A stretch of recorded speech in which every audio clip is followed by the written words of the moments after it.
नमस्कार मित्रांनो, आज आपण आपल्या व्हिडिओमध्ये नुकत्याच घोषित केलेल्या बजेट 2024-25 याविषयी संपूर्ण माहिती जाणून घेणार आहोत। तर मित्रांनो, नुकताच निर्मला सीतारामन यांनी 2024 आणि 25 साठी नवीन बजेटची घोषणा केली आहे। या घोषणेमध्ये अनेक मुद्द्यांवरती त्यांनी अंमलबजावणी केलेली आहे, जसे की गरिबांसाठी आवास योजना, सोने चांदीचा भाव, तसेच इन्कम टॅक्स व शेतकरी आणि महिला। तर काय नेमकी घोषणा त्यांनी केली आहे याबद्दल डिटेल्समध्ये माहिती मी तुम्हाला सांगणार आहे। सर्वप्रथम महिलांच्या गरजापूर्ती करण्यासाठी त्यांनी मोठी तरतूद केलेली आहे।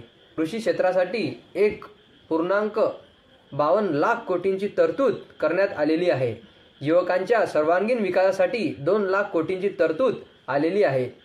30 लाख युवकांच्या रोजगारासाठी सरकारने एक महत्त्वपूर्ण योजना आणलेली आहे।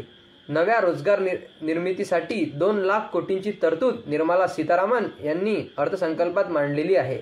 आता पाहूया बजेटमध्ये काय स्वस्त काय महाग झालंय। सोन्या चांदीचे दागिने हे आता आणखी स्वस्त होणार आहेत। सोन्या चांदीवरची सीमा शुल्क जे आहे ते कमी करण्यात आलेलं आहे।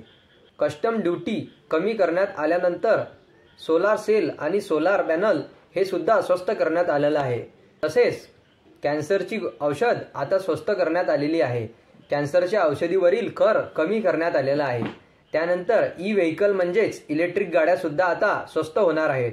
त्यावरील काही कर हा कमी करण्यात आलेला आहे। आता बघूया किती उत्पन्न असेल तर किती इन्कम टॅक्स तुम्हाला भरावा लागेल। तर 3 लाख पर्यंतच्या वार्षिक उत्पन्नावर कोणत्याही प्रकारचा इन्कम टॅक्स तुम्हाला लागणार नाही आहे। तसेच 3 ते 7 लाखांपर्यंतचं उत्पन्न असणाऱ्यांवर आता 5% टॅक्स तुम्हाला भरावा लागणार आहे। तसेच 7 ते 10 लाखांपर्यंतचं उत्पन्न तुमचं असेल तर तुम्हाला 10% एवढा टॅक्स लागणार आहे।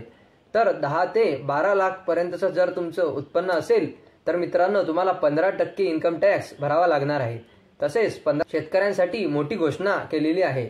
शेतीमध्ये विविध योजना आणण्यासाठी सुद्धा नियोजन करणार आहेत आणि शेतीसाठी डिजिटल प्लॅटफॉर्म तयार करण्यात येणार आहे।